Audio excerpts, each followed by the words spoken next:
आदाब दोस्तों, मैं मोहम्मद तलहा और आप देखें तलहा इनसाइट्स। हम बात करेंगे आज बहुत ही ख़ास मौजू पर। यह वाक़या है 2018 का गालिबन, जिसमें बहन सना खान की तौबा से 3 साल पहले का वाक़या, जो कि उनके खुद ज़ुबानी सुनाया गया वाक़या है, जिसको मैं आपके सामने पेश करने चला हूँ।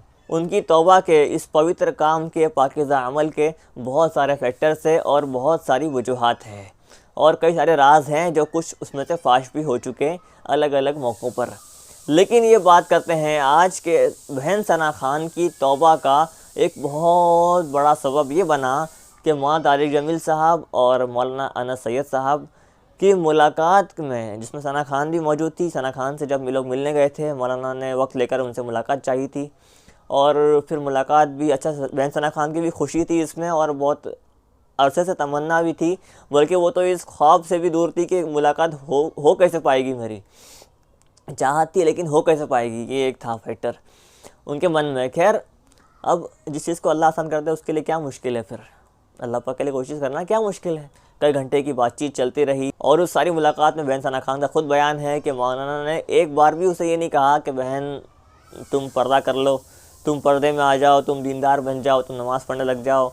अच्छा, नमाज़ तो पहले से पढ़ती आ रही थी वो। उनका बयान है कि 2012 से वो नमाज़ पढ़ती आ रही है और बहुत ही खुशी महसूस होती थी। और उनका ये कहना है कि फ़्लाइट पे भी हूँ मैं नमाज़ नहीं छोड़ती थी, शूटिंग पर जा रही हूँ नमाज़ नहीं छोड़ती थी। ये अजीब कमाल की चीज़ है।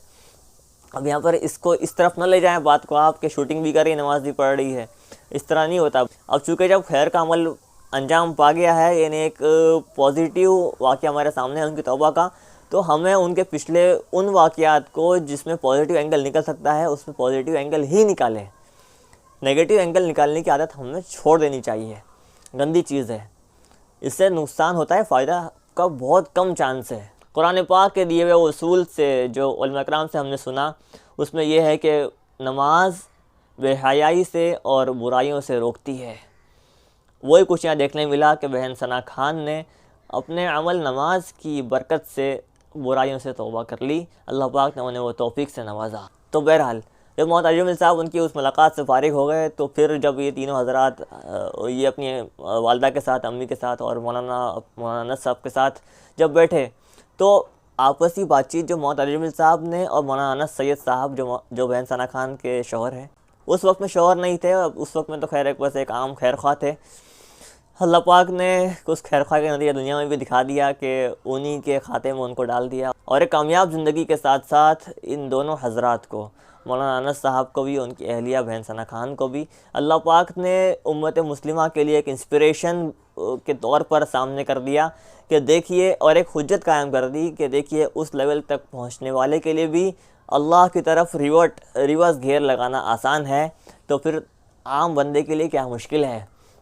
बहरहाल दोस्तों, बात करते हैं कि वो कौन सी ऐसी चीज़ थी जिससे झटका लगा बहन सना खान को और तौबा की तरफ वो फ़ौरन आमादा हो गई, अपने ही आप में तय कर लिया कि अब बस कर देना चाहिए। वो बात ये थी कि मौलाना तारिक जमील साहब और मौलाना अनस सैयद साहब आपस में बात कर रहे थे और तज़किरा कर रहे थे, मुज़ाकरा कर रहे थे भाई जुनैद जमशेद रहमतुल्लाह अलैह का, जो पड़ोस में बहुत अच्छे सिंगर रहे। और फिर उन्होंने जो तौबा की तो बहुत अच्छे दाई इस्लाम और बुज़ुर्गों वाली ज़िंदगी गुजार कर वो दुनिया से चले गए। हादसे की मौत में उनका इंतकाल हुआ, लिहाजा वो शहीद के दर्जे को पहुँचे।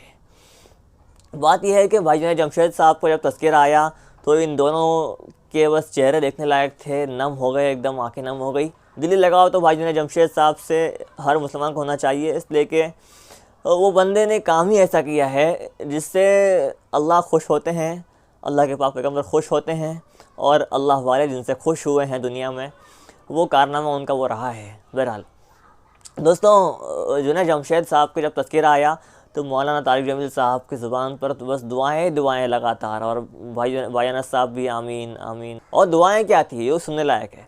अल्लाह पाक उसकी मग़फ़िरत फ़रमाए, अल्लाह पाक उसके लिए जन्नत में दर्जात बुलंद फ़रमाए, और अल्लाह पाक, ये सब ऐसी तक दुआएं।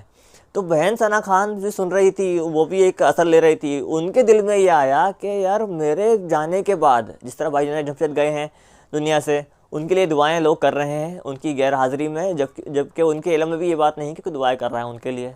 अब बहन सना खान ने सोचा कि मेरे जाने के बाद भी क्या कोई ऐसा दुआ करने वाला है कि कोई दुआ करे मेरे हक़ में और फिर 4 लोग बैठकर उस पर आमीन कहें। क्या कोई मेरे पर भी दुआ करने वाला कोई दुनिया में ऐसा है?